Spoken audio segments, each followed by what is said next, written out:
challenges. I want you to just kind of detail your experience with Music Nova Scotia thus far, and my hopes is that we can come out of here with some solutions and just talk a bit about the organization and what you guys know so far. Cool? Sounds good. So I think we'll give it, another minute and then we'll get it started. Yeah, I think we should probably get going. That's me. There was lava juice in there. So. I'll just quickly introduce myself. I'm Megan Scott. I'm I guess I keep saying newly elected president of Music Nova Scotia, but it's been almost a year now. And I just want to thank you all for being here. Delvine and Bernard and Harvey are feeling under the weather, and they wanted to be careful. So I just wanted to thank Guy for stepping in and videotaping for us. We did a focus group like this last fall. We called it the OG focus group with some of the older members of the African Nova Scotian music community. And man, I learned a lot. Harvey also filmed that session, and the hopes is that those stories will be archived somewhere in Nova Scotia as a record. And we also want to film it today so that your stories are captured. We are committed to listening. We are committed to change. We are committed to serving all of our members. And we want to figure out how to do that best. And we want to hear from you on how we can do that and how we can accomplish that. And Julien joined our board last year as the ANSMA representative on our board, and he's been doing a great job, and lots of engagement is coming out of our new board.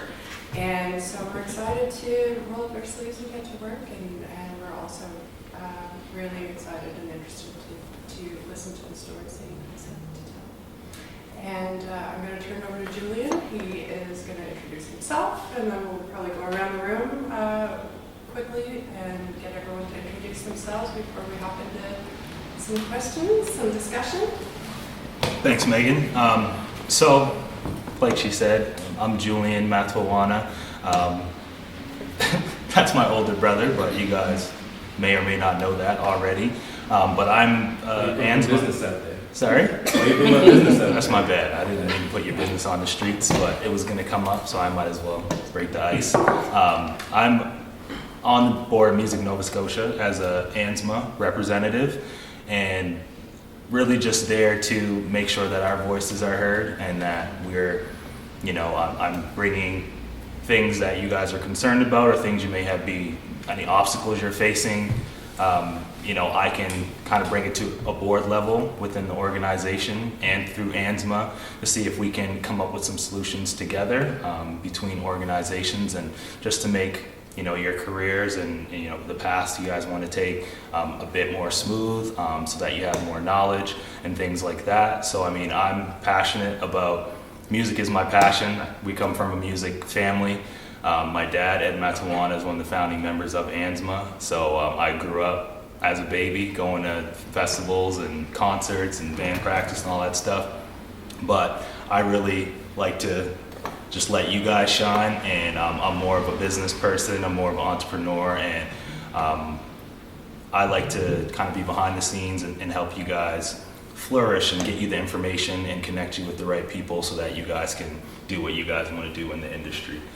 So that's my passion. My hopes is that Music Nova Scotia and ANSMA can be, the conduit to make you guys, help you guys excel in your respective careers. And, so I just want to be there. If you guys have questions, you can field them through me and I can get them to the right person. So that's essentially why I'm here, which is why I felt it was a good idea to, facilitate this focus group and get your takes and figure out what your experience has been and what you've been struggling with. So that's why I'm here. I guess we'll go to Jody next, and you can introduce yourself. My name's Jody Upshaw. I know most of you, basically everyone in this room. I'm really thankful to be here. I was saying on the phone with you, like, I appreciated that, like, you actually, like, called me. Things like that are definitely, like, make a big difference. And definitely something that I would like to see, like, moving forward, just like, you know, actually making it personable and like you care type of thing. That was awesome. I'm just happy to be in this room. I feel like we've had so many conversations, like little conversations with individuals about things like this and what we want to see. So it's great to just have a place to actually talk about it, like, all together. But yeah, I'm Jody Upshaw, singer, songwriter, R&B. I've been performing and doing music for like 7 years professionally. But you know, I'm just kind of now doing it full time since I'm like fresh out of high school this year, and I'm looking to study music next year. Awesome. I'm Micah. Nothing special, but I do all kinds of things. I sing with Rainey, and I'm the new investment program accessibility coordinator for Music Nova Scotia. So I'm looking forward to like helping people get money to like do videos and all kinds of other things. So, yeah. Well, I'm Keon Tate. I feel like I know everybody in here, so it's not really much to say. Say for the cameras, But I'm a singer, songwriter, producer, now author. And I'm excited, you know, that we had the opportunity to even share our story. And again, thank you for including me in this. Megan too. And yeah, I look forward to, you know, everything that comes from this meeting. I'm Devis Matwawana. I am a singer, songwriter, writer-director, and I currently am the lead singer of the band Casual Cries for Help. And yeah, no, I'm just happy to have this opportunity and be in a room with other people, other musical people, because, you know, I spend a lot of time at open mics and stuff like that, and those are the kind of people I hang out with, and this is like a different crowd, and I'm happy to be with different people. I'm happy to talk about music with literally anybody else. Perfect. Hey, my name is Ariana Willis. I've been doing music. I've been singing pretty much my whole life. Been doing music professionally since 2019. I'm a student, so it's kind of hard juggling that back and forth. But yeah, I'm excited for this opportunity, hear everybody's input, and also to I'm Rini. I sing, I write, I produce. Looking forward to the That's realistic, true enough. My name is Shay. I apologize to the people here that I know that I didn't say a proper hello to. I consider a really rushed, awkward entrance.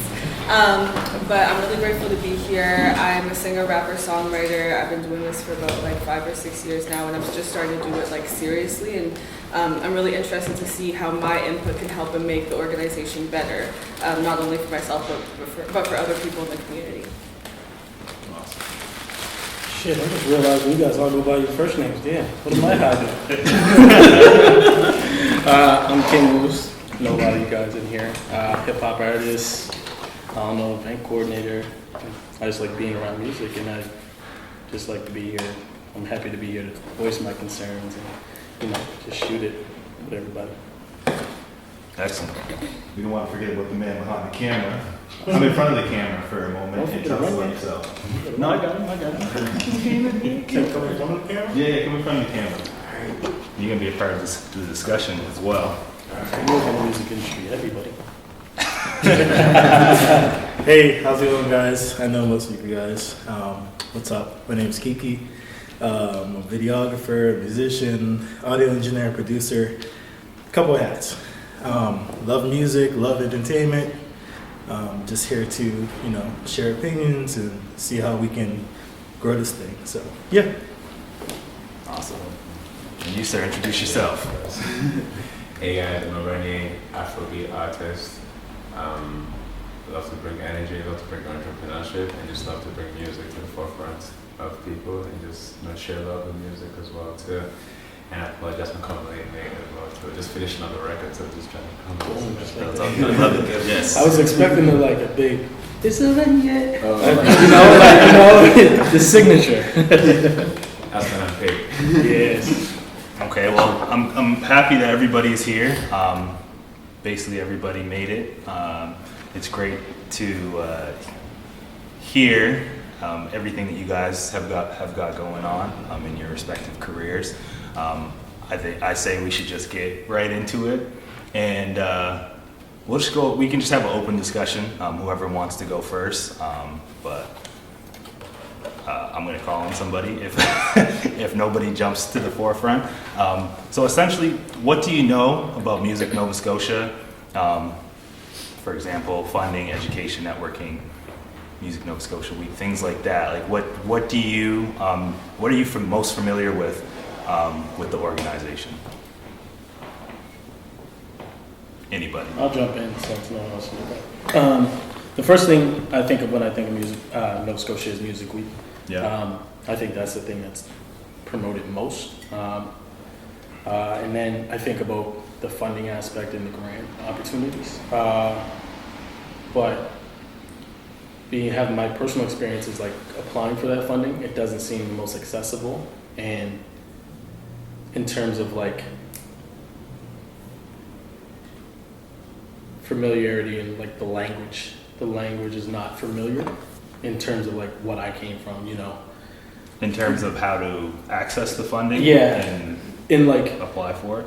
Like the language used in the African Nova Scotian community is differently used than, a funding application. Yes. And like sometimes you have to learn that the hard way, and then you're looking at it like, I told him what I was gonna do.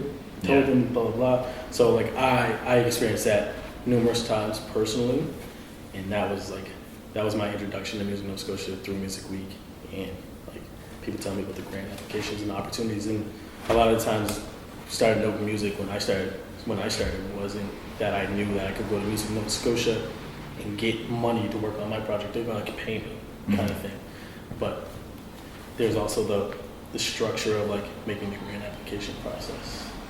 Has anybody else found the process of applying for funding for Music Nova Scotia to be a bit difficult or unfamiliar? I feel like for me personally, I've been kind of slightly removed from it just because, like, since I was like so young doing everything, my parents mostly oversaw like everything that I was doing. So like when I was applying for grants, they were mostly, obviously I was paying attention, listening, watching, but for the most part they were like doing it and I was like there participating in it. So now I'm just only this year like kind of doing it myself. And I know that we have always struggled with it, like my parents always did, and looking at it now, like I also understand like why. So I would say basically the same thing. I think funding, I think we should have more resources, not just like, like here's this thing that, oh, you guys can do it, like you can, like it is here for you. Yeah. But just building the bridge of like how we can actually now like get it though, other than just like, yeah, of course we can all apply to it, but like what are the best ways to make sure that our applications are like the best that they can be, basically. Yeah, it's strong and like, and I'm not like, I fuck with Darren, man. Like he holds it down whenever I call him on the grant support side. So yeah, like I've definitely been getting more comfortable with the services Music Nova Scotia has and getting familiar with the staff there. So it's easier for me now personally to like reach up, but like not everybody has that, So it's like, oh, grant coordinator Daryl Smith, like I don't know, I'm not gonna call that guy. I don't want to tell him, like there's like that barrier between African Nova Scotia. So it's like, I don't know, maybe a cool thing would be have two grant coordinators, someone like a representative of the group that they're servicing as well. Mm-hmm. I don't know. So I'll call on Keontae and maybe Rainey. You guys have been, doing music full time, right? Have you guys found something similar, or have you had better luck with funding through Music Nova Scotia? Me personally, like I'm kind of almost where Jody was. I started when I was like 15, so my dad was running most of the stuff. So when we found out about funding and stuff like that, my dad, because he was a musician too, he kind of just pulled, some numbers and called some folk, and we realized really quickly that what we needed was someone who did know the lingo. So we hired a grant writer. I've had success with Music Nova Scotia before with funding a few times. I think where the big disconnect comes is, well, I can only speak for my personal experience just because of where I was raised. And it's true, it's two different lifestyles. Like the way that I live in my community is different from the way the rest of the world is. Anyone who lives there knows exactly what I'm talking about. It's two different worlds being in that. Which community is this? I live in North Preston, so it's two different lifestyles. The world that I see every day is not what happens here. The language is different, everything's different. So when you're trying to make a mark and you know that there are resources there and you're trying to access them, everything's foreign. It's like coming from like Japan for the first time, just coming to Nova Scotia. You have to figure everything out. So that's kind of what it's like coming from our communities, and especially when there's really no visible presence in the community of these organizations. Like I didn't even really know Music Nova Scotia existed when I started. It was just you start meeting people and you do gigs and they're like, oh, you should do Music Week, you should do that. So I think a huge hurdle is just making the organization present in the communities. Every black community now has like a community center. Put some programs there with the youth. That way they can get familiar with Music Nova Scotia, and then you do workshops through there, and so that by the time they're ready to actually start doing music, they have at least some type of head start in terms of knowing exactly what they're getting into. That's just how I feel. That's great. That's great. Yeah, I would say for sure, I would second that, and you also mentioned some of that too. But I also for me, I started younger too. But even in the space where you had your parents kind of guiding you through it, and you also had your parents guiding you through it, I think for me, I didn't have any of that. I didn't have anybody to say, okay, let me take over this, so it wasn't even such a huge thing when it came to just not knowing the lingo, but also, just like what was mentioned before, not even being comfortable feeling like going into the space because there's nobody in place to even, have the conversation in general. So I definitely agree with having, programs and community centers and things of that nature, but I also feel like there's a big breakdown when it comes to just mentorship in general. Let's just say we're given the opportunity to an artist, because I feel like right now it's okay, we got all these different stages, let's throw somebody out there on this stage, but if they don't have the tools, even when they're in that space or get to that stage, it's going to be an opportunity wasted. So I feel a huge gap in it, and for me, I made a lot of mistakes, starting out. I was 16, trying to do it, and there was just a breakdown in communication about what is out there, and that just falls on mentorship and people being there, wouldn't it be cool to have a program that was almost like Big Brother, Big Sister type thing, where there are artists who are more developed in the industry, and we're able to take on some of the ones who are just starting out, and we're literally able to just say, listen, here it is. There's ANSMA, there's Music Nova Scotia, there's ECMAs, this is how you do it, this is, Music Week, this is how you're supposed to work the room.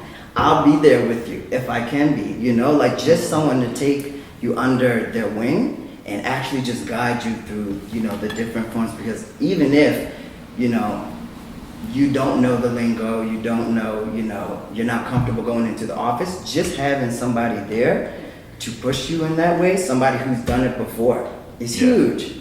It's huge. And would you say that could be any artist, or would you prefer to be a black artist? I think it should be by us for us. So I feel like it should be, even if it's through Music Nova Scotia, it should be an African Nova Scotian artist. And I feel like it should be specifically for African Nova Scotian artists.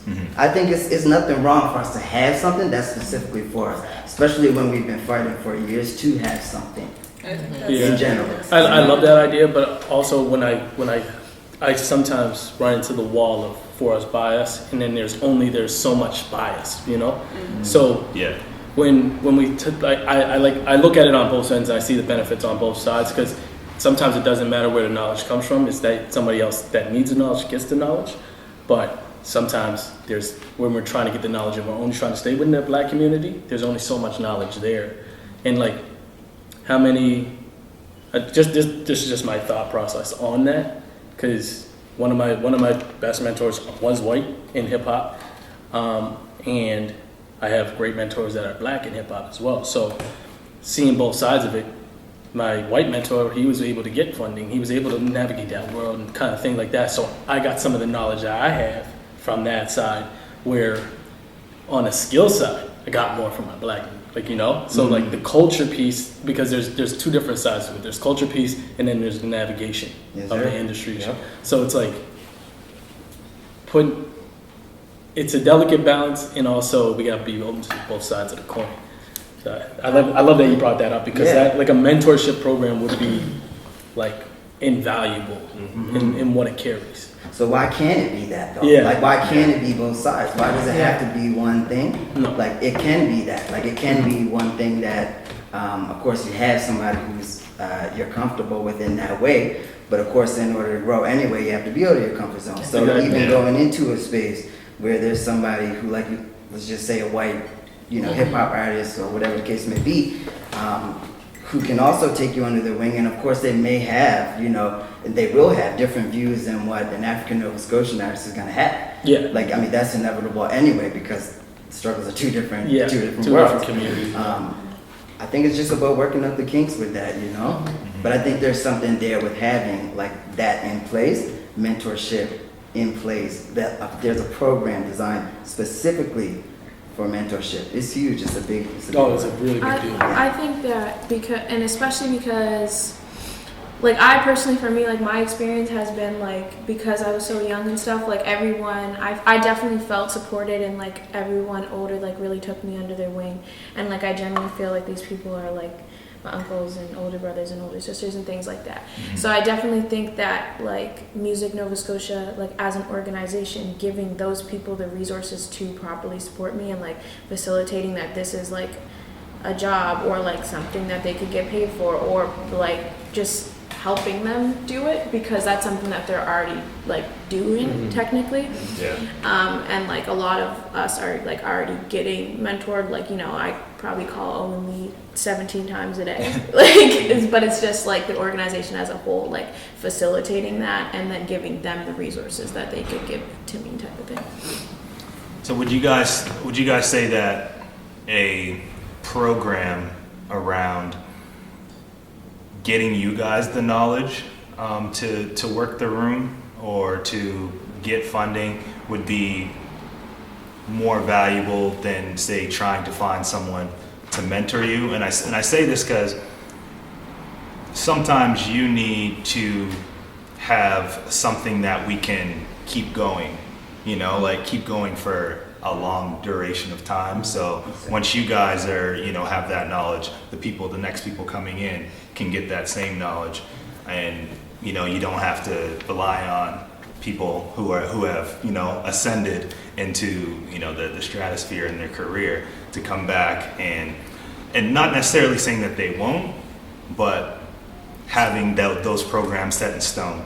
Would you say that would be beneficial within a Music Nova Scotia to know that you can go get that education?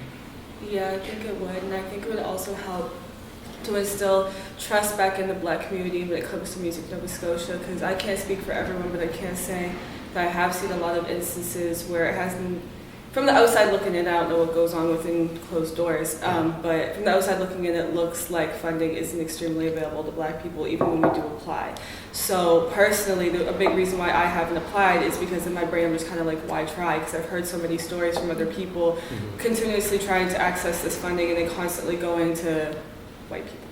So To trickle off that, and I guess kind of what you were saying too, like it doesn't always need to be someone super older and experienced and this and that. Like my experience, especially the past couple months, I've been working with a lot of like up and coming, just emerging artists, and I'm trying to push them to do things and like apply to things, or become a member of this and become a member of that.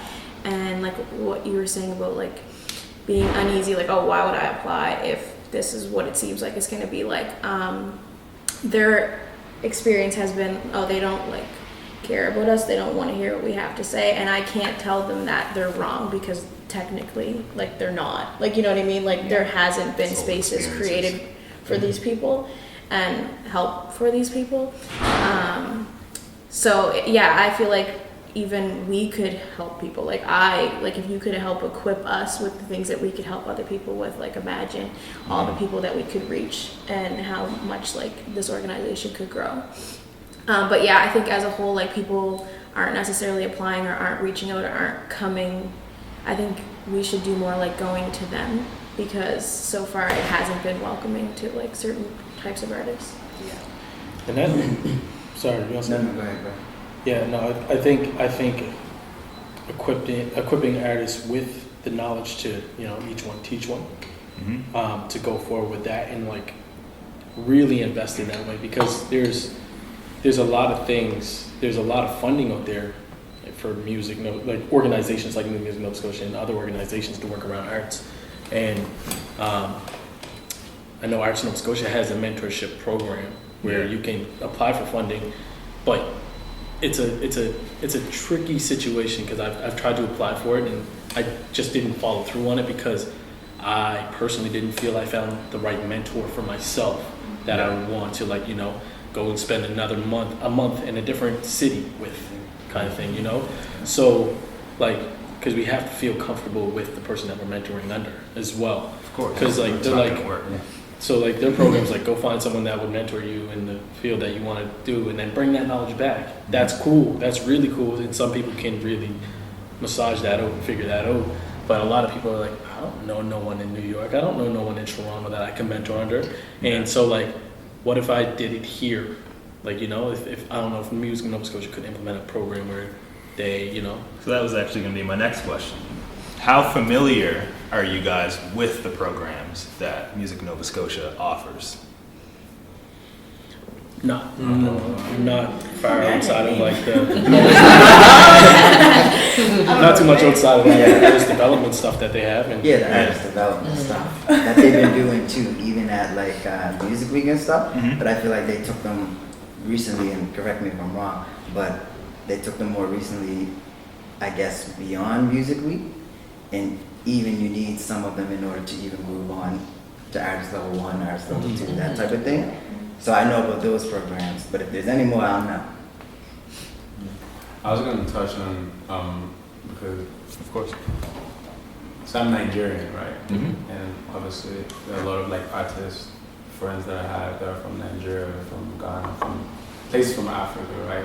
And I believe that, just to touch on what you guys are saying, it's like there's a disconnect from obviously Nova Scotians that are black here. There's even another disconnect from international students and internationals who are doing music, who come here. Because for me, it took me like, I'll probably say 3-4 years doing music before I even spoke to anyone in Music Nova Scotia. I think that's when I spoke to Fiance and they told me about that, right? So I feel that's also another part, you know, that we want to look at, because for me, I try to, you know, help out people just because I've done this before, but it's almost like there's a lot of people who don't have that resource as well too. So I feel like there should be a little bit, you know, some, you know, light on those internationals who are doing music out here, you know, Scotia as well too.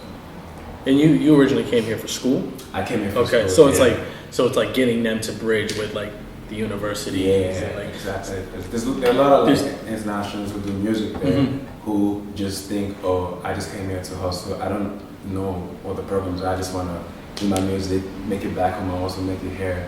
But it's like there's so much more they can do with the help from Music Nova Scotia if they knew about Exactly. it. You know what I mean? So Do you guys feel as though your reluctance to even look for that information from Music Nova Scotia comes from just maybe the bad experience that everybody that may be talking to, or people from older people who were in the music industry who may be mentoring you or have a say in your career, or you've learned from, maybe have some bad experience with Music Nova Scotia and have kind of put that information on you to keep you from going and communicating with those people? I think that other people's experiences that we trust definitely play a role. But at the same time, like if you were to go on the Music Nova Scotia Instagram page, it's a white page. You know what I mean? If you, like, when we have Nova Scotia Music Week, there's like a black stage, and like there are, you know what I mean? But like the main things that Music Nova Scotia is promoting is not us. So like it already, just even if you try to go do your own personal research, the things that you see doesn't look very welcoming to you. Yeah. So not just like word of mouth, like also just when you look at what it looks like they're supporting and what they're pushing, it's not. It's not welcoming. It's not. It doesn't seem as welcoming. Exactly. I never Such a did good understand why like we needed the separate category, like the African Nova Scotian Artist of the Year. Why can't we just be Artist of the Year in general? Why do we need the separate thing? Why do we need the separate stage? Why can't we all be on one stage? I'd be interested to even know, like, really what the analytics say in terms of the ratio between, what everyone else is winning and artists of color have won over the years. Like, what is that? What is the ratio there? And no one can tell me, well, I'm not stupid enough to believe anyway, that there's a discrepancy in talent. I'm not an idiot. I look around this room and I see all popular music comes from black people, so you can't tell me that we ain't doing it as good, if not better than everybody else. Hip hop and R&B, the number one genres in the world. So for me, the fact that we're not nominated for writers and breakout producers and stuff like that makes zero sense to me. You look at the industry right now, every style of music that is prominent has come out of black culture. So to me it makes zero sense. Like, I'm rock and roll. Like R&B, hip hop is huge right now. Like, hip hop's pop. Come on, hip hop is number one. So for me, when I look at this stuff and I see, it makes zero sense. It makes zero sense to me. But yeah, I'd be interested to know what those numbers look like. And it's funny that you brought that up, because I look at that and then it's like I look at like the artists and the groups that I went in. No shade to anybody, but it does look like there's some way, shape, or form affiliated with Music Nova Scotia and the people that work there sometimes. And it's not to say they don't make good music, but at the same time, it does look kind of suspicious when a lot of those awards are coming close to home, And like you said, the black stage, the hip hop black artist of the year, like we can keep that stage. We can keep the African Nova Scotian artist of the year, recording of the year and all that. But like it doesn't seem like we're allowed in any other categories. It's like there might be one every year. And it also. Oh, sorry. No, go ahead. It's just that thing. It looks suspicious. Yeah, and the other thing that looks really sus, it's almost like a clique, because it's the same people all the time nominated for all the top awards. So it's like, oh, nobody else is any good except for people with reputation. Like five you know what I mean? And that's the thing with funding too, right? It's the same people getting the money for the album. It seems like it's built that's on. suspect. And then they expect us to be like, oh yeah, this is very welcoming. No one's really willing to sever ties with old stuff because of the services. You know what I mean? It's working for me. So it seems like it's based on reputation and But also I want to touch back on that piece where it's like who's in host, but also when it comes to the people that are in the room during Music Week, how many of them are focused in terms of like hip hop, R&B, the black culture, and it's you look at it, and then the delegates are usually more towards like singer songwriter, folk, pop, rock and roll, that kind of stuff. And there's not that much room in there for us. They're not looking for us. So they have the smaller stage for us. Then the delegates don't look like they're all there, like so it doesn't. They're like, oh well, because I remember going through this year, and it's like I'm looking down the list of like the networking and the meetings, and I'm like, I want to talk to this person, and it's like folk, R&B, hip hop, 5 more of like singer-songwriter types, folk, rock, pop, like, and it's like, okay, there's 5 hip hop people of this list of 35 people. Yeah, I'm sure You these know? people are very knowledgeable. Yeah, in what but they they're do not too, but shopping how are you for hip supposed to hop, help so it's me like if you don't know you who can't I am relate. and what, Right. or what I'm Yeah. about. You know what I mean? Like you have no experience with my genre, what I'm about. So it's just discouraging. And I think that like the anthem stage, I think like from the like I've tried to give like the benefit of the doubt and think, okay, like y'all are trying to make space for us, but it's really having the opposite effect. Oh, It's 100%. really having the Yeah. opposite effect. Because ultimately, what we want is we don't want special treatment. If No, it's It's we want ultimately what black artists want is to be considered in the same conversation as respected in the same conversations, in the same categories as other genres and our white counterparts, of course. Right. So I mean, I have my questions. Sorry, go ahead. Yeah, Do you guys mind if I ask a question? please. Yeah. Who's that music week this past year? I unfortunately missed it due to COVID. Did anybody apply for this year? Pardon me? Oh, Yeah. Coming Music Week, yeah. I don't want to interrupt. I just wondered if for those who were there, did you guys notice that there wasn't a Black Lives stage this year, and that all of the stages were genre unspecific? Wasn't there to tell, honestly.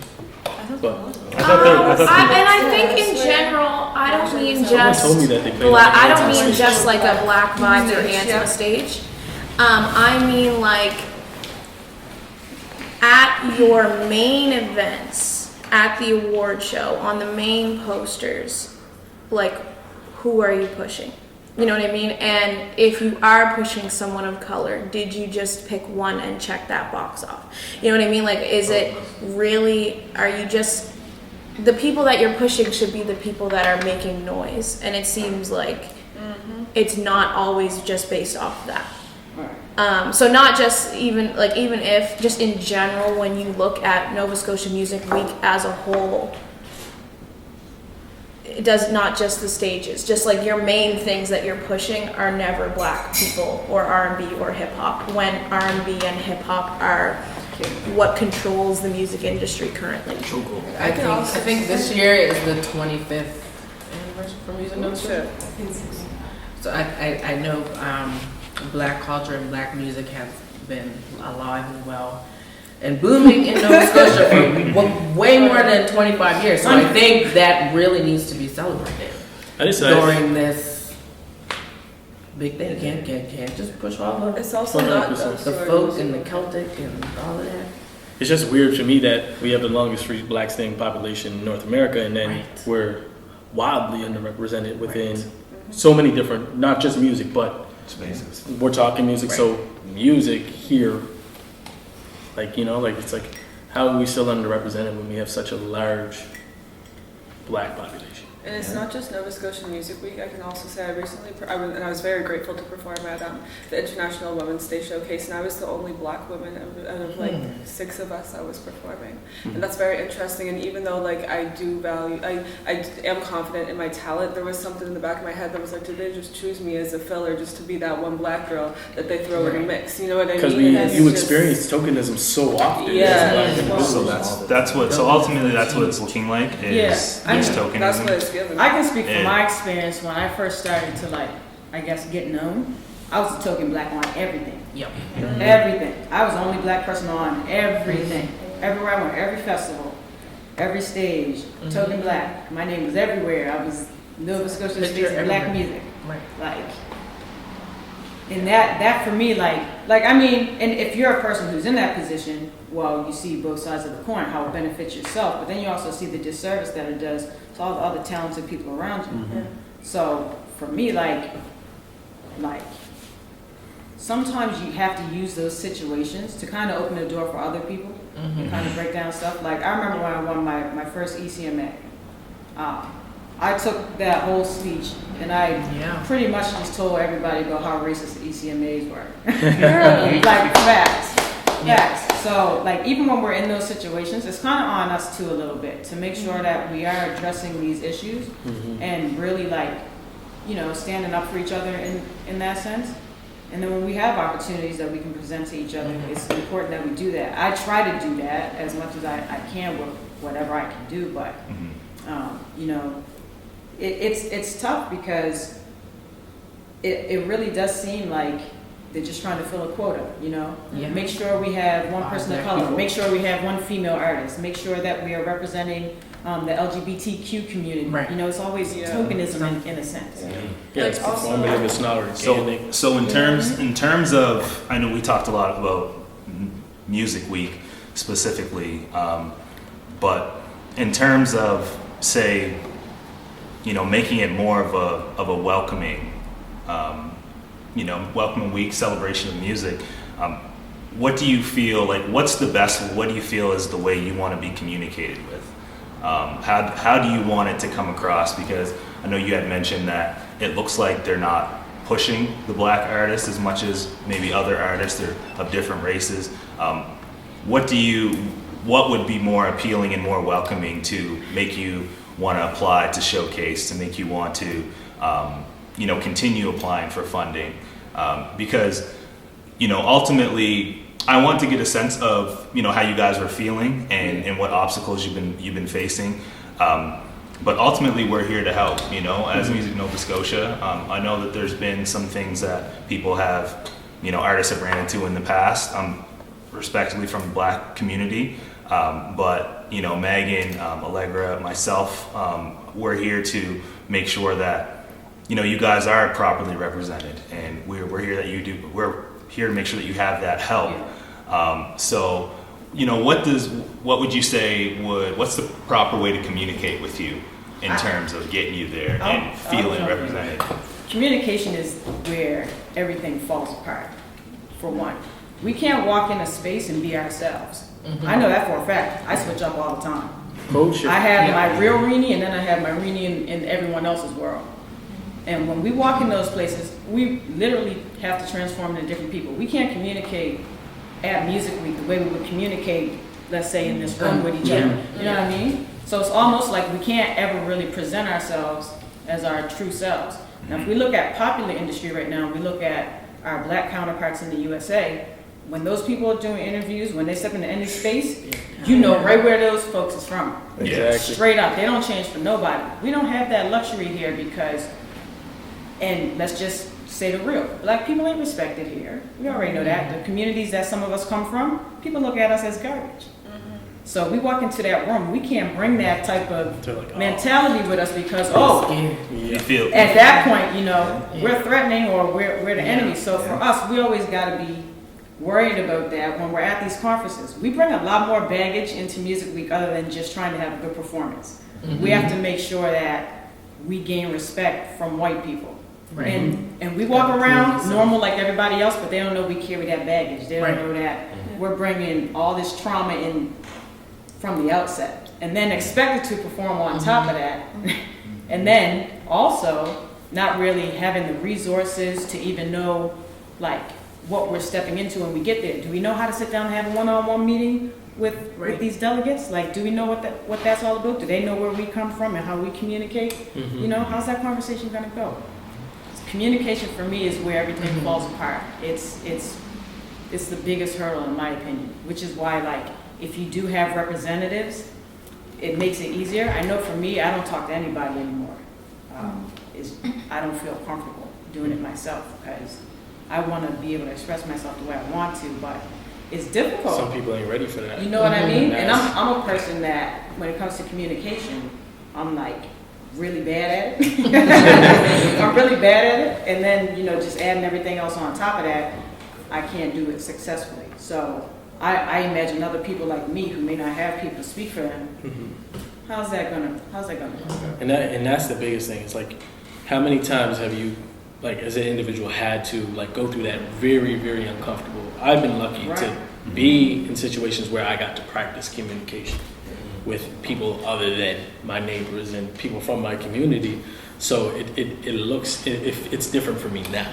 But, 7 years ago, it was. Yeah. Go talk to that guy over there from Def Jam. He wants to sign you today. I'm not comfortable there.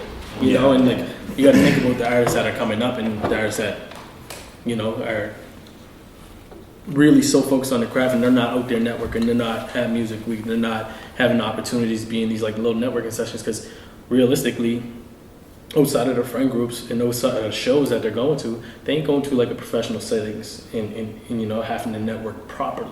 Mm-hmm. Like, though someone's after a show, like I really like your shit and blah blah blah, but they can still be themselves there because they're in their element. They're in their. Have any of you guys gone through Nova Scotia Music Nova Scotia basic training? Yeah. I was at like the sessions, and I think Sherry Jones was that the same thing. I went one year at Nova Scotia Music Week, and they had like Sherry Jones and a couple other people doing different. I think I did that. That was a while ago. Never heard of this. That's interesting. You never heard of it? No. And I find that interesting, and I hate the word basic training. I don't know. I feel like talking to an animal, but I understand it. Just to stray away from this for a second, I after the communication piece within these rooms and like how Music Nova Scotia should service, and I'm going to go back to the funding side because of the fact that like who's looking at the applications as well. Mm-hmm. Is like I'm going to feel comfortable if my application goes across the desk and I know there's people that represent me and understand what I'm trying to do, and I feel like over the years it's been so white in terms of like punk, like people that work with punk bands and all that stuff, and they're like, oh, this looks familiar to me. I did the same thing, stamp of approval, but then it's like hip hop to them. I don't know much about hip hop. I can't see that working. So like if Rainey or Shay got my application, I know like they understand what that what that road looks like, and how well versed are the people that are also judging the applications. It's one of the things that I would ask that question to. So in terms of applying for showcases or applying for funding, a solution you would suggest is making sure that whatever that jury looks like can represent is even in representing genres, understanding the Black community as well. Mm-hmm. I would just because if I give you an application for a hip hop album, it's going to look different than a band's album, a punk band, because they have a full band and they're providing that instrumentation. Yeah. So when I tell you I want to buy 10 beats and each beat's $500, and you're like, well, you need $5,000 for beats. Yeah. Because that's what someone values their production at. Right. I don't have a band that's making instrumentation for me. So like even those little pieces and those minute details might pass somebody up and they're like, these numbers look fake. Mm-hmm. Yeah. And that's why I say representation and understanding of and being well versed in understanding what that genre entails. Mm-hmm. And we haven't heard from you, sir. How do you feel? Do you feel as though Music Nova Scotia services are being communicated in the way that you receive news? Like what's the best way to communicate with you guys? That's a great question. Speak for yourself. Yeah, I don't know. I'm technically very new to Music Nova Scotia, so I don't know like everything that I should. Like I didn't know about basic training. Mm-hmm. Like I only applied for Music Week, and like I don't know what services that Music Nova Scotia provides. I just know that like I know that like when it comes to Music Nova Scotia, I've kind of always like kept it on the back burner because I've kind of felt like it wasn't. I've always felt like I didn't belong there, so I've kind of steered clear of it. like up until recently, and then so I don't know. Like I feel like it would be cool to just like have more things like this. Like have like in-person Networking stuff. like networking stuff to get you familiar with the people who are in the organization. Yeah, like even like phone calls, like what you said about Julien reaching out. Like I think that's like more beneficial than like an email with just like a random like, hey, person who this may concern. Kind of the.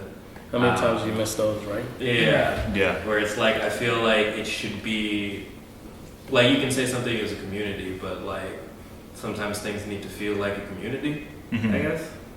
Yeah. When I started, they announced on a Wednesday, I think it was, that I got the position. And so like communication is a big thing for me. I always wasn't good at it, but I'm better at it now. So what I did was I was like, oh shoot, this Wednesday there's a deadline Friday for the ACP program. So I asked for a list of who had applied. And I'm like, everyone is missing from the list. Like, what's going on? There was 5 applicants.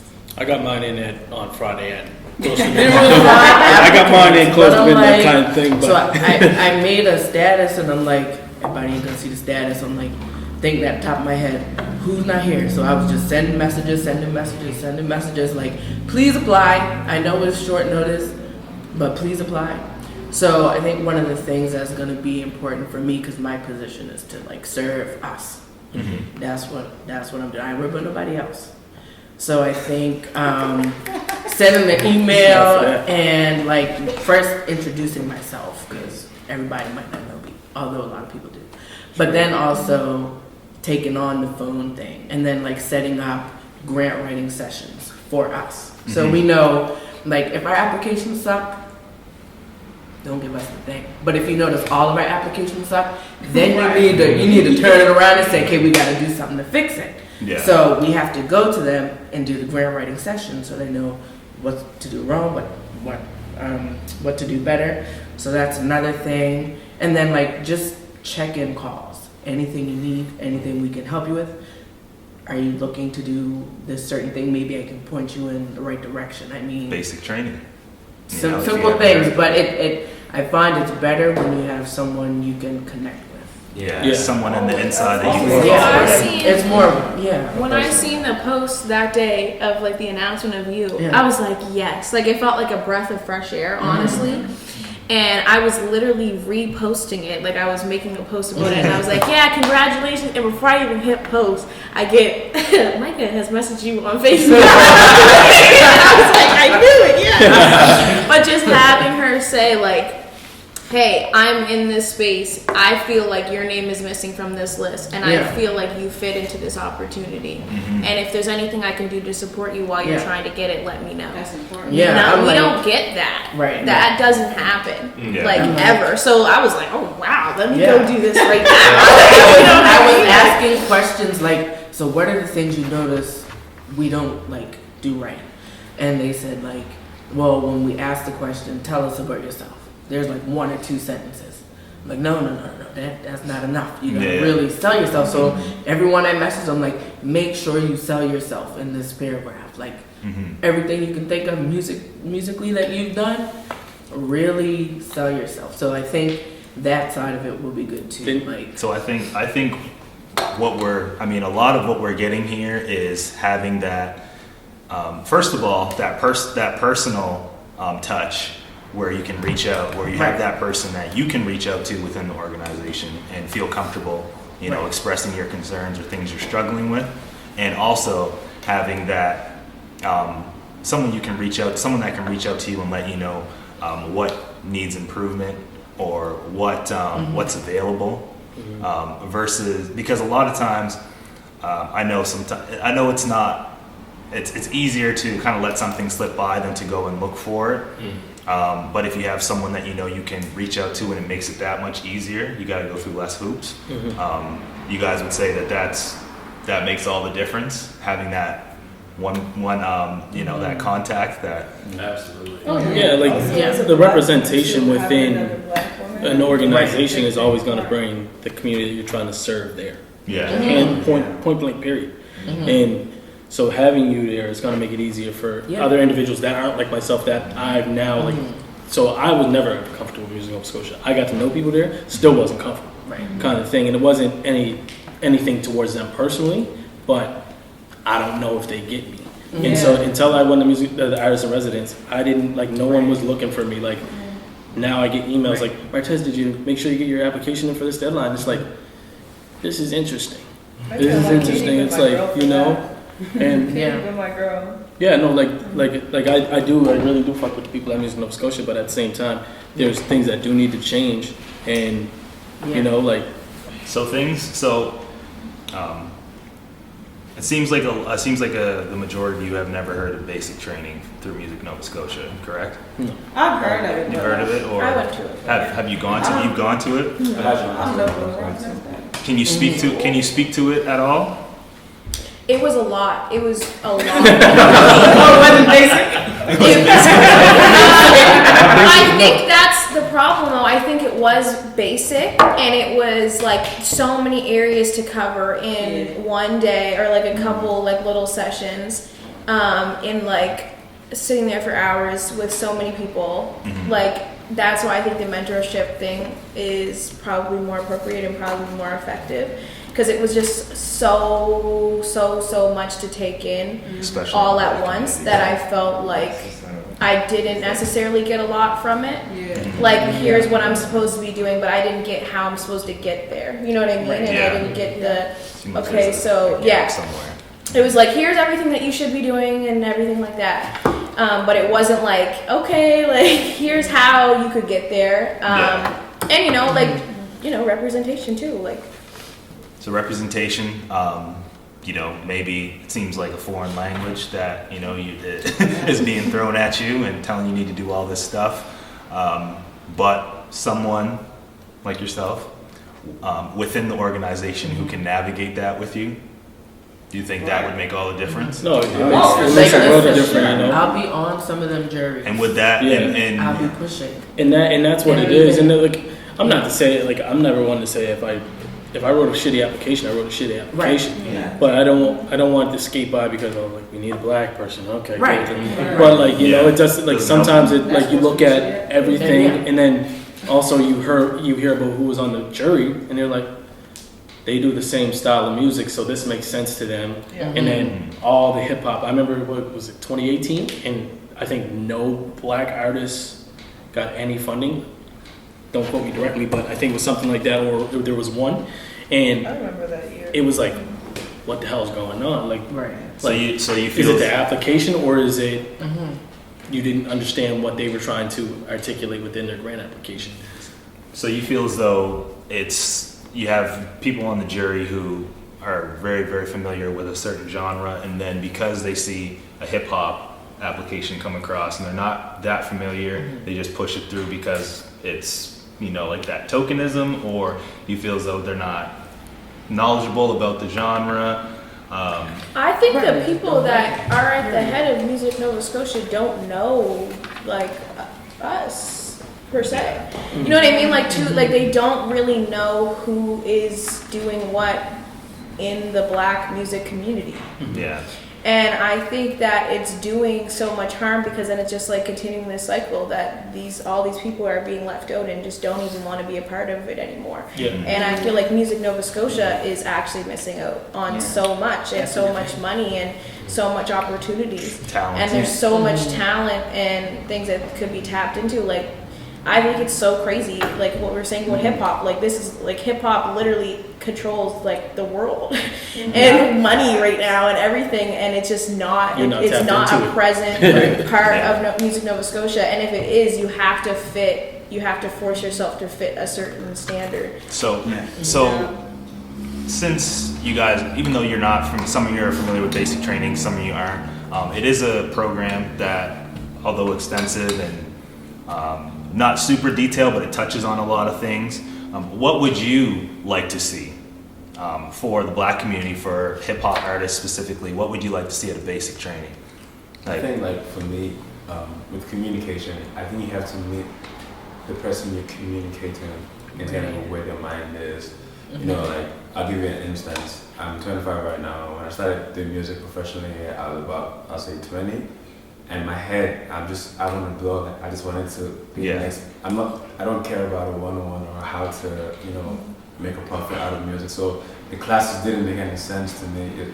I wanted to just be in the studio and record. You just want to make it art. You know what I mean? I feel like you have to meet that person where they're at. So I don't think you can't necessarily drag that person out of that zone into a one-on-one and sit for, because that person is even running away from school. So it's like you're bringing them back, you know what I mean? So I feel, it's got to meet that person, got to meet them where they are in terms of the communication, I feel. I think there should be different avenues of how you do that basic training. So maybe it's like you throw like 3 events a year where it's like, come talk and meet the staff of Music Nova Scotia. It's a mixer. A lot of artists are here. A lot of everybody that we work with is here. Come get to know everybody, and it kind of puts you in that setting of like networking, being like, oh hi, I'm so and so. I do this. Let's talk about this. Put a face to a name. Put a face to a name, and then like before your name just slides across the desk or onto a show poster, they know who you are, and that way they're building connection within community and within the music community and the African Nova Scotia community, and then having more detailed stuff for like you said, meeting people where you're at. Someone might be more inclined to come out to a mixer and try to start doing those basic trainings because you met some people with the organization. The work that I do is like around hands-on learning instead of sitting at a textbook. So it's like, you don't want to sit in the class, have someone talk at you for 3 hours and then try to I had a question about the basic training because as far as I remember, like it's the same as Joe did, like it just in one ear out the other because it's just so much information at once. So I just wanted to ask you how exactly the basic training is formatted, just so I'm like refreshed in my brain because I got it right here.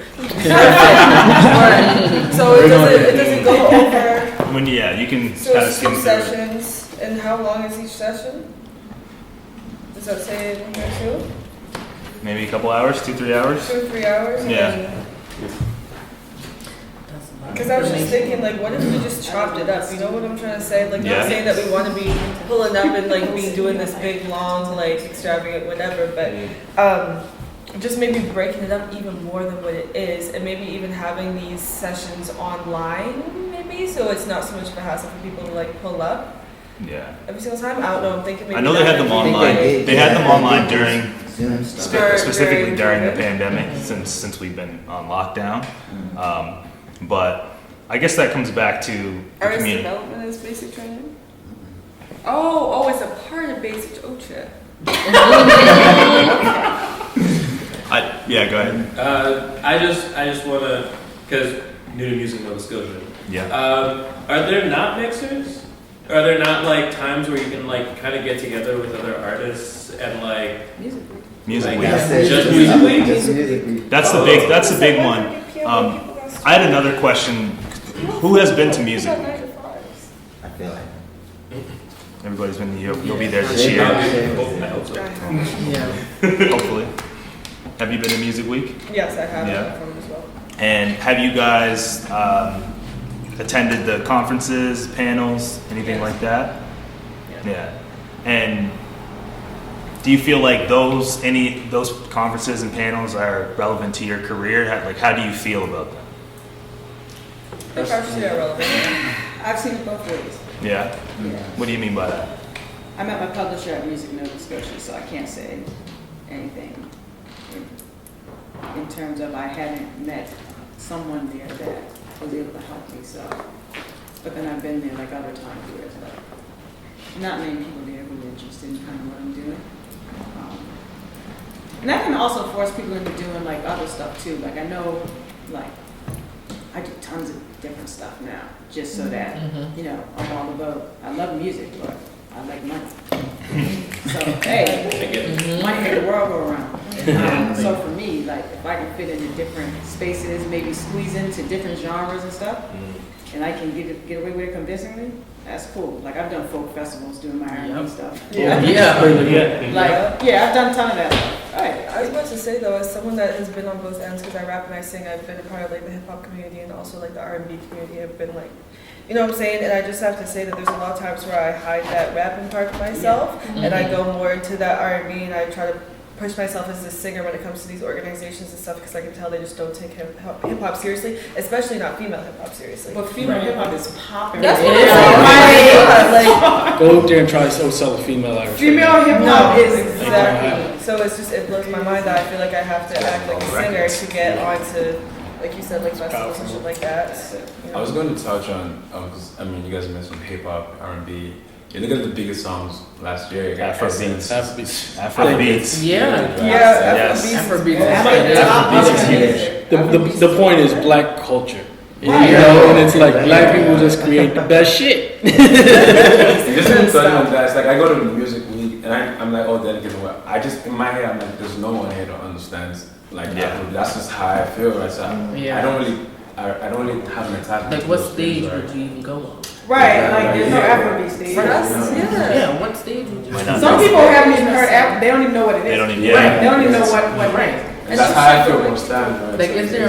They probably listen to you. They're like, oh, he's hip hop or R&B or something. No. Also, I'm trying to think. Like that's Like, why? We got all these reggae Afrobeat artists. that's what I'm saying. Like reggae has no. Thank you, King Woods. Thank you. So how Got some light in here. Are we even talking about reggae after the Grammys?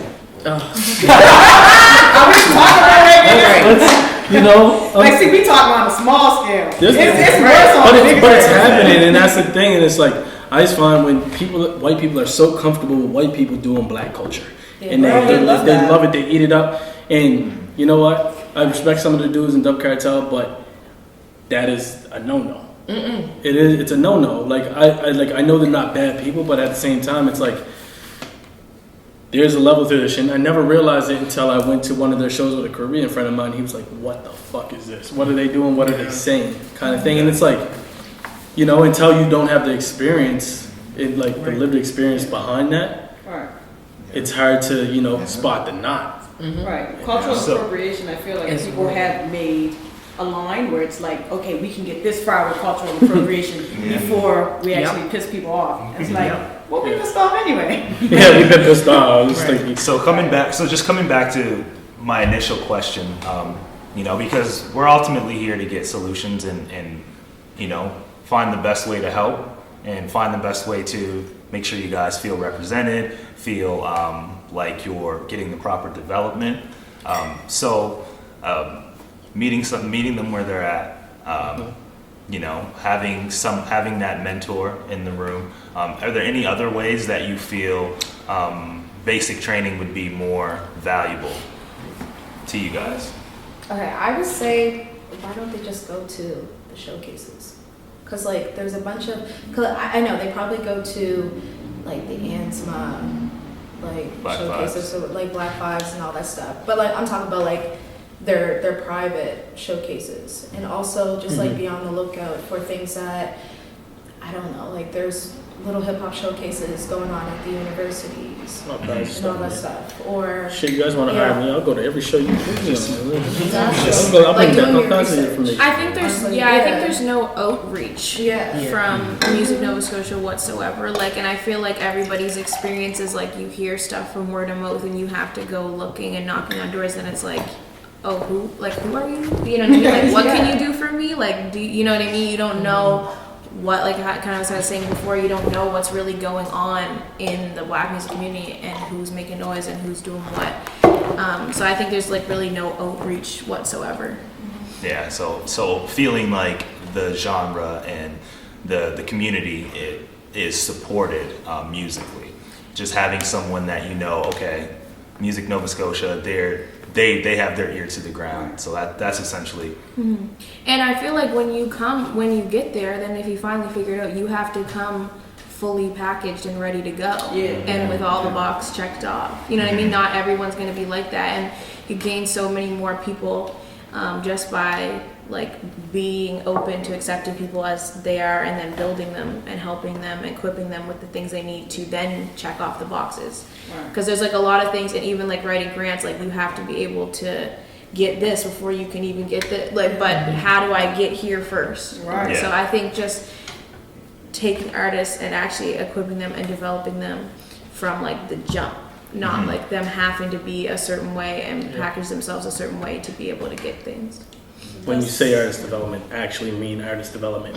Okay, we've seen that they didn't get through this grant application process. How can we work with them to give them, and like, yes, that opportunity is there to be up, call up there and be like, yo, why didn't I get my application? And all the notes are there. But if you don't follow up, you don't get the notes. Maybe they should follow up and say, I'm here if you need anything, blah, blah, haven't heard back from the email. Like, you know, like really putting that foot forward to be like, let's go over your grant application.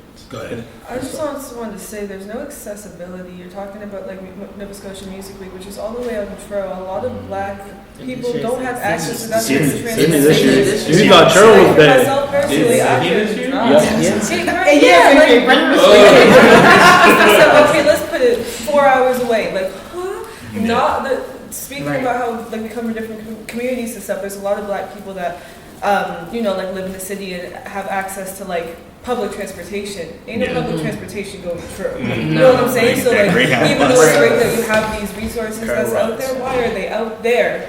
You know? And now it's getting worse. So like, I feel like that's been a big point for all of us. And Music Week does move around. They try. It's been in Truro. It's been in Truro for a long time. But it is Music Nova Scotia. And that's the thing. That's a strategic placement, and like honestly, I love going outside the city to perform. So it's not like that distant. Like, yes, I'm 4 hours from home, kind of thing. And, you know, I can't just bounce back and forth.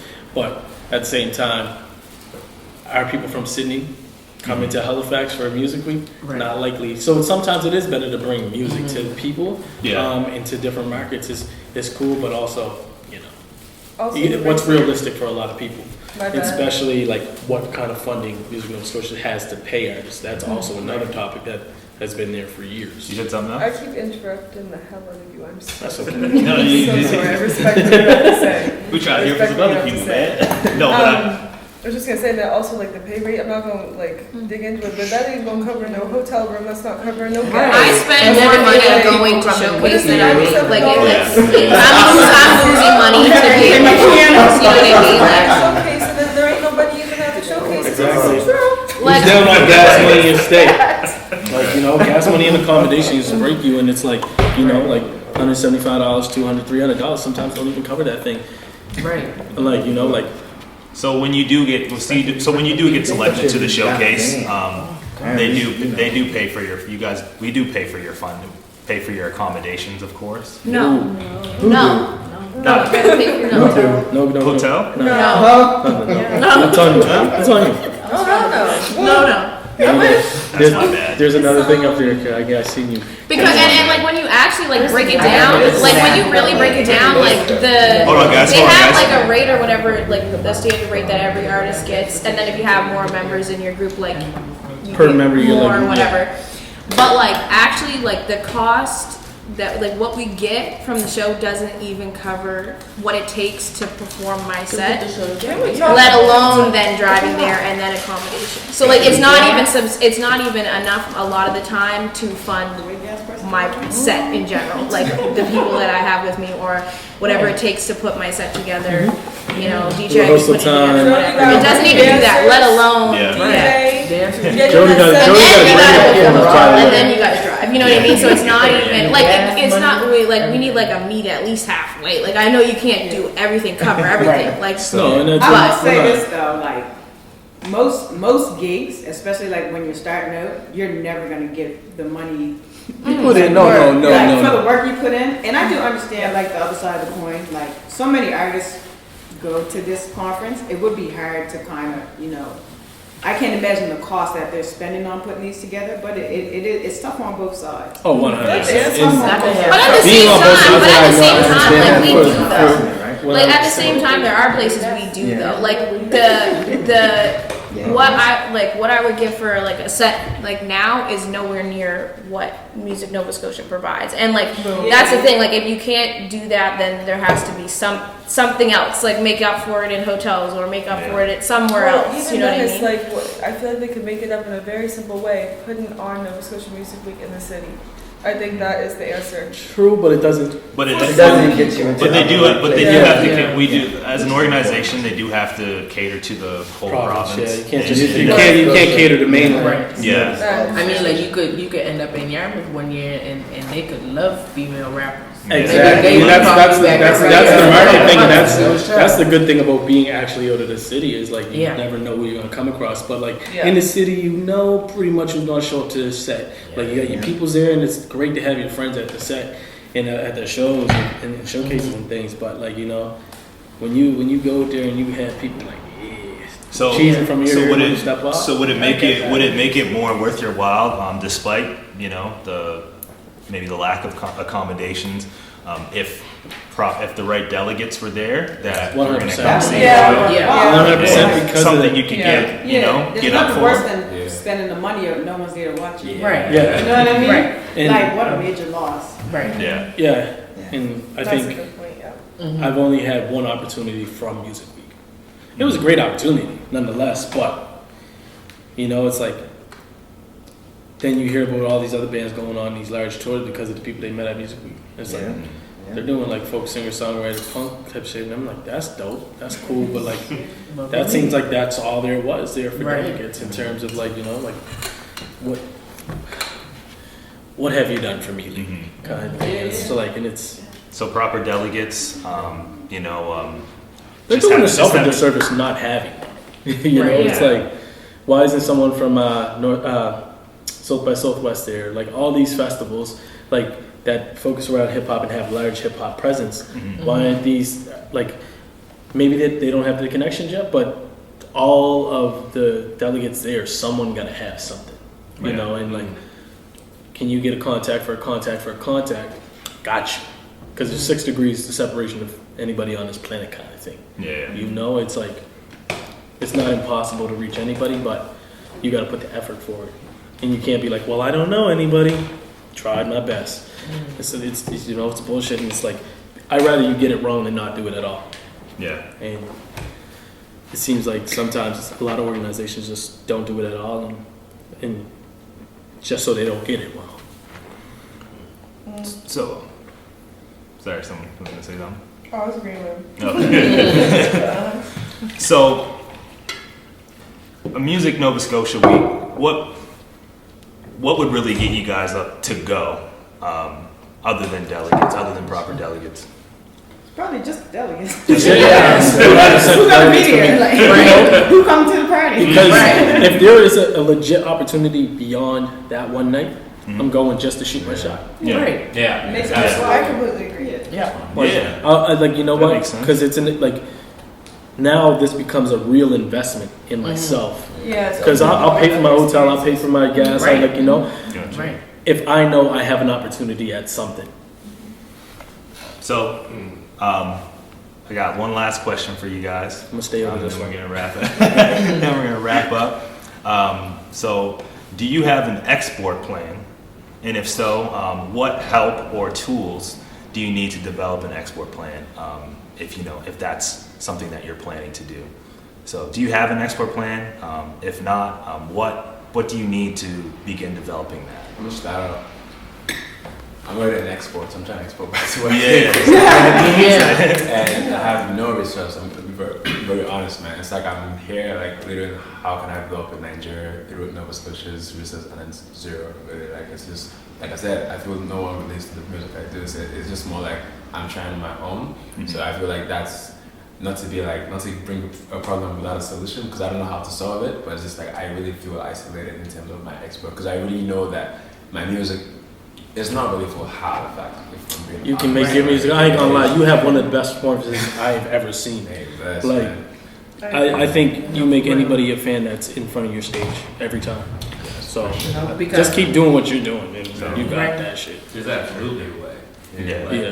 Like our dad did like African salsa, like dance music, like for 20 years and was like doing his thing. Was So exported. and he found a way. Like I feel like there's a way to do it. It's just a matter of like figuring out how to do it. And if you can get support for it, then like that's good too. Yeah, for sure. Anybody else? Do you guys all, of course, you all want to be be exported and travel and tour outside of Canada, but even within Canada. Do you guys feel as though that is, something that you can attain with the help of Music Nova Scotia, or does it not seem like something that you feel like we can be a part of as an organization? Do you feel like you have to go elsewhere to get that? Yes. Yeah. Mm-hmm. I feel Music Nova Scotia hasn't made the connections for hip hop and black culture yet. I think from this conversation, I think we're taking the right steps in the right direction to get there. But personally, an export plan doesn't involve Music Nova Scotia for me, because I don't think they have any resources that they can offer me to help me get me in front of the right people that consume my music and pay for what I do. Or the outreach isn't there to you to make you knowledgeable of what they offer, so you feel comfortable. Exactly. So it's like, So I also feel like, to be very honest, right? Like I said, when I came here, the music notes, the respect I had for it, it's just, for me, it's just, I didn't even know, I didn't have any respect for it, just I didn't know what it meant to me, for me. I feel like if there, just as you guys said, there's like people who relate with what we do, and not just Afrobeats, like literally every like Latino music and all that stuff. So for example, when I want to do a show, because I have a show, this is a shameless plug, I have a show coming up in April. And when I want to do a show, I go to SMU International Center because someone might relate to me there. I go to probably like TD because they do their own internet. But it's like, I just feel I've never gotten any support for a show because I just feel, man, I don't know if anyone really relates to what I'm trying to do with the show, what kind of people. So I just feel if there's like just a grassroots level, it's just like, hey, you do Afrobeat, hey, you do Francophone music. It's just like, I don't know, just somewhat heirs to international sounds that not necessarily come from here. I just feel like that should be a thing that should really, be looked at, Because I'm speaking for, as a Nigerian Afrobeat, there's also Francophone music from France. There's also like, I don't know, Amapiano from South Africa. There's just a lot of other music that's international. That's not just folk, Afrobeat. Exactly. So even outside Africa, Nova Scotians, in the way we classify for Africans in Nova Scotia. So more representation in other ways as well. So it's like just trying to touch all the all the genres that we do as Black people. Just having that representation, providing some sort of development opportunity, some guidance and direction, no matter what genre you want to take on. Right? I'm just like, because I think of this and this is sparked in my brain. It's like if they like within Music Nova Scotia had like, like I know a lot of students from Dal and like at base and like them guys been promoting music and they've been doing ridiculous parties and getting major draws. Maybe getting individuals from that community integrated with Music Nova Scotia, then you have that external reach. You have further reach, and then better services. And now you have you're really putting your hand on the pulse of like what's going on in the city. You tapped in on the African Nova Scotia side, tapped in on like the international student side. It's like instead of having an outlier, have a movement. I also feel like it's really necessary that Music Nova Scotia helps like the hip hop community to really push the value of our showcases. I work at the Seahorse, which is a really big entertainment venue, and they be putting all the rock shows and the indie shows and all the stuff like that on Friday and Saturday nights. Hip hop shows get put on Sundays and Thursdays. And then they're all sitting there like, okay, there's a part of it where I'm looking at it like, man, like this is racist as hell. Why aren't you guys putting this on the Fridays and Saturdays? But also when they do post on the Fridays and Saturdays and I'm bartending, I'm not making no money because ain't nobody coming out, because I don't really think that hip hop showcases get pushed enough to the point where the communities feel as though it's a value and something they want to actually go out and see. So I feel like that's something that we really need to push ourselves. There's also the other side of it where like venues need to really step up their game when it comes to Black artists. But I feel like if y'all had more hip hop showcases, it would really show the value of that, and it could help us to book more shows. Backing those shows and maybe championing something through Music Nova Scotia to get the hip hop on the forefront, so that we see that it's being supported. Absolutely. Yeah, and it's funny because I thought I was going to see a little bit more of that being artist in residence because of all the years I've seen other non-black artists being artists in residence, and it's like front page of the website, like boom, boom, boom. It's like there was no coverage. No one talked to me after that. I was just like, this is crazy, bro. It was definitely funny and telling. I was just like, all right, cool. Like, I know what. When were you artist in residence? Pardon? When were you artist? This year. Ain't that funny? You ain't even know. See, I was the first artist in residence. Yeah, see? And I didn't have that experience, so that's wow. Yeah, no, like there was nothing, like no coverage. I checked the website a couple times. I'm like, what if they're gonna post congratulations and anything? It was on the Instagram. That's cool, but like there was no post. There's like it's like, don't you champion this a little bit more and like what was it, like a motorcycle after, because you won it first. Then was it like a motorcycle or who was it the year Quake lost it? Was it T? I think it was T. Yeah. T. Thompson. Yes. T. Thompson. And it's like you seeing like that being like woo up here. And I know the partnership was different because it wasn't with the casino this year. So, but like, like when you achieve something, you do want to see it recognized, and it's like you want to see you want a bit more backing. Yeah, and it didn't seem like it should be a big deal. It didn't seem like it was like all right. I'm glad we got that through a pandemic. Yeah. And I know it's been hard for everybody, but like when you put in so much time into your craft and you feel like you accomplished something, and then not to see it celebrated on terms in the organization that celebrated you, it's definitely different. And that's a great place to end.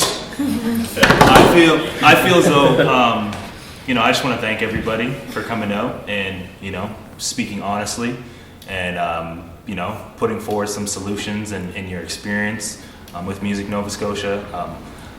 We got it all on videos, and it's super valuable. I think there's some key pieces in there that some actionable pieces that we can really take a look at and and work on. So I just want to say thank you. Thanks for having this conversation with me. I'll hand it over to Megan. Can I ask a quick question? Are we going to be updated on the next steps? You are. Yeah. Okay, just making sure. I want to say thank you to all of you for allowing me to listen today. I've gained a lot of insight. A lot of your suggestions are really fantastic, and so we do, like I said, we are like Julien said, we got all this on tape. Unfortunately, Delvina and Lyra couldn't be here because they're ill, so we're gonna, they're gonna take this back and watch it. And as co-chairs of our Diversity Council at Music Nova Scotia, we're really going to implement some of these suggestions. So that being said, our Diversity Council has a few openings. If anyone wants to have their voices continuously at the table, we would love to have the membership of that council grow and more voices heard. So a lot of those meetings are a lot like this. And so, I think that we'd love to send a communication out to see who would love to phone calls. Give you a phone call. Give you a phone call, right? So, again, thank you for letting me sit here and be a part of this over here listening. And I just really appreciate everyone's honesty and their contribution today, and looking forward to communicating with you guys on the next steps, because we want to see a lot of these suggestions come to life so that you're being served more. And those opportunities are coming your way the way you deserve them to. So, thank you guys. Thanks, guys. You're welcome. And sorry for coming. No worries. Was it supposed to end at 7? I thought it was 7:30.